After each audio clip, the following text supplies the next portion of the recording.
We've got a few minutes now, and we really appreciate her getting up early. Meghann Cuniff's a legal affairs journalist in the Southern California area, and she's on with us now on Toronto Today. Meghann, thanks for the time.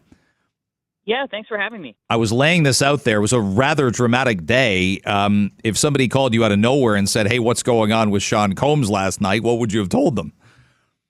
I would have said it looks like we finally have confirmation that there is indeed a criminal investigation, a pretty serious criminal investigation into all these very serious civil allegations that we've been hearing over the last few months. I think everyone has been wondering, is this going to amplify into a criminal investigation against Diddy? And it looks like it has.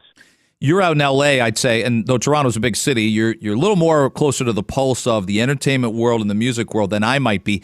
But sometimes stuff and allegations bubble up to the surface. How much of this was sort of getting there to the surface about people that had worked for Diddy, or some of these allegations that hadn't yet resulted in criminal charges but may still? How much was getting whispered out there in the weeks and months before yesterday?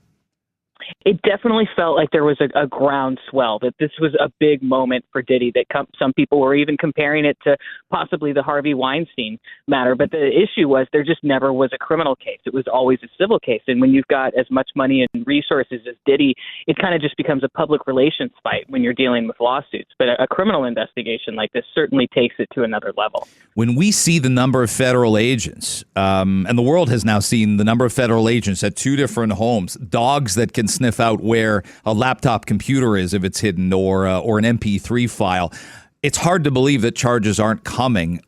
Again, without judging his guilt, are you expecting they don't do these type of raids without getting ready to lay some form of criminal charges, do they?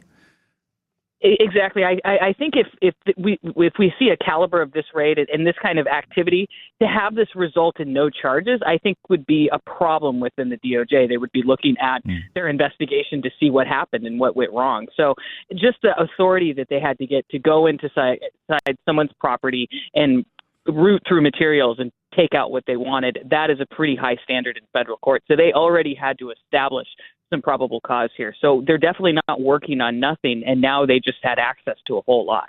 Meghann Cuniff's a legal affairs journalist to reset. She's joining us from Southern California this morning on Toronto Today. The plane that flew out, there was some speculation it ended up in the Caribbean, at an area, by the way, where people documented, well, there's no extradition agreement between the United States and a couple Caribbean islands there. Diddy wasn't on it, but is there some speculation that the plane flew out because there may be evidence on the plane? Again, there's a lot of theories about all that yesterday was, aren't there?